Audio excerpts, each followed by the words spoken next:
How to activate your Capital One debit card online. For that, open your web browser and in the search bar type Capital One debit card. Once you're on this page, scroll down and select the option that says How to activate Capital One debit card. You will land on this kind of interface. Activate your debit card now. Sign in to activate. Now scroll down and you will see the option that says Activate your debit card. In step 1, you have to sign into your account online or on the mobile app.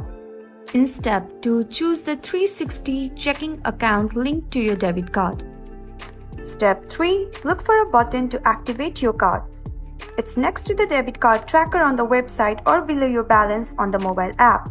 Likewise, in step 4, select Activate your card and follow the steps shown. You may be asked to set a PIN to complete the activation process. And that's how you will be able to activate your Capital One debit card online. And there you have it.